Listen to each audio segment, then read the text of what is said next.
अस्सलाम वालेकुम दोस्तों क्या हाल है? ठीक ठाक हो दोस्तों? आज केमिया के बहुत बड़े राज जो आज के मैं खोलने के लिए जा रहा हूँ।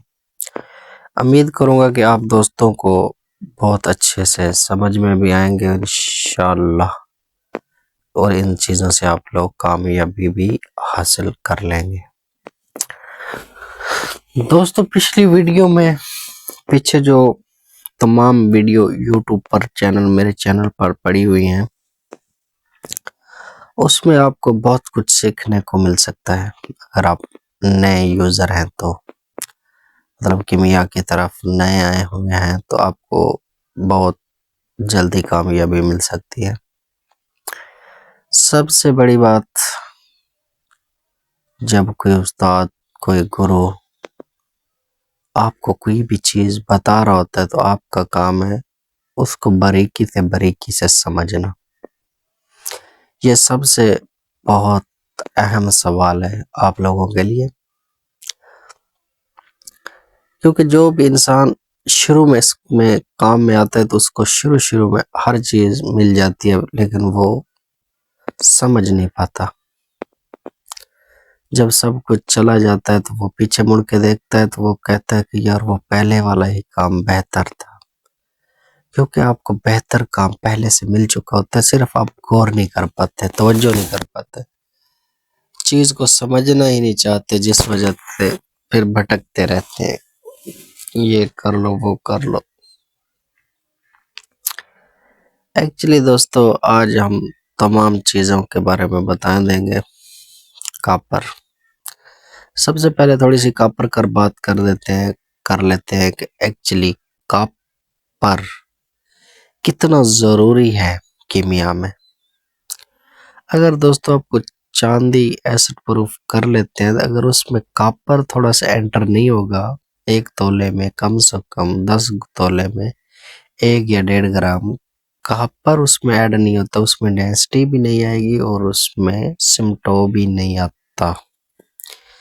एक्चुअली कॉपर ज़रूरी है, और सफ़ेद हो तेजाबी हो, अगर उसको कलर देते हैं तो भी कॉपर चला है, सफ़ेदी में भी चलेगा और गोल्ड में भी चलेगा, वाइट गोल्ड में भी चलेगा। कॉपर बहुत ज़रूरी है, और कॉपर और पारे के बिना ये गेम अधूरी है, ये कभी पूरी हो ही नहीं सकती। कभी सोचना ही नहीं कि पारा और कॉपर के बिना इस गेम को हम मुकम्मल कर सकते हैं। आज हम कॉपर पर एक छोटी सी मालूमात आपको दे देता हूँ कि 1 तोला दाल चिकना और 1 तोला सफ़ेद सिमल फुआर। अब शीर मदार का दूध डालकर इसको इतना खरल कर दें कि ये जैसे रबड़ की मानत बन जाए। अब इसकी टिक्की बना ले या गोली नमा बना ले, ये आप पर डिपेंड है।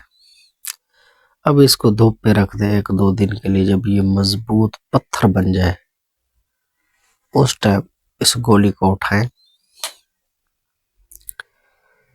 और इस गोली को उठाकर आपने गंदम के आटे के साथ उसका गोला सा बनाकर उसमें गोली रखकर ऊपर सूती कपड़ा वो लपेट कर इसको मजबूत सुखा ले। सूखने के बाद आपको कुंजन हो या जैतून का तेल हो, उसमें छोड़कर इसको इतना पकाना है कि जब आपका जो आटा है वो मतलब कि सड़ जाए, स्वाद बन जाए, सड़ जाए, जैसे रोटी सड़ जाती है ना, ऐसे हर सड़ जाए। इसको निकालेंगे तो ये गोली आपकी जैसे रखेंगे वैसे मिल जाएगी। उसको निकाल कर खरल कर किसी शीशी में महफूज कर लें।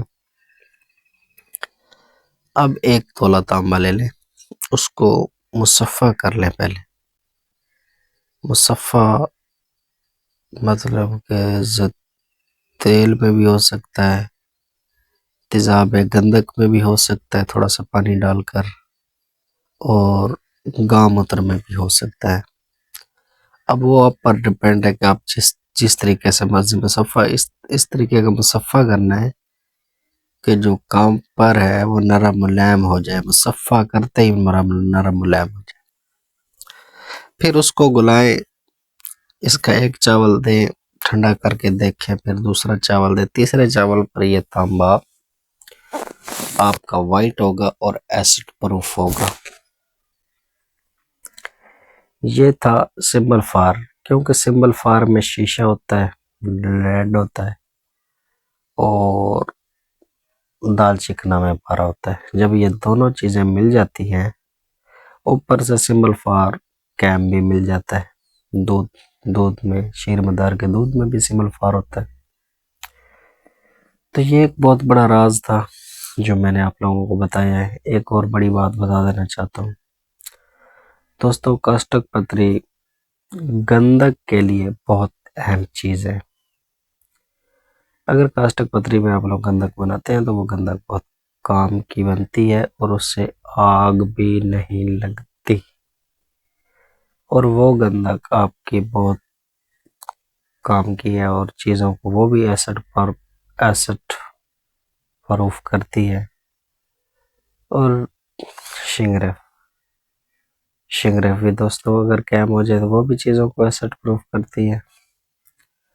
मतलब कि जिस चीज़ को आग लगती है, अगर वो अब आग मतलब कि जैसे फास्फोरस होगी, सोडियम मेटल होगी, जिसमें कार्बन है, उस चीज़ को आप एक्टिवेट कर लेते हो तो वो चीज़ को एसिड एसिड प्रूफ कर देता है। यह सबसे बहुत मेन सवाल था। उम्मीद है कि आप दोस्तों को ये बात अच्छी लगी होगी। तो मिलते हैं नेक्स्ट वीडियो में, तब तक के लिए दोस्तों अपना ख्याल रखिएगा।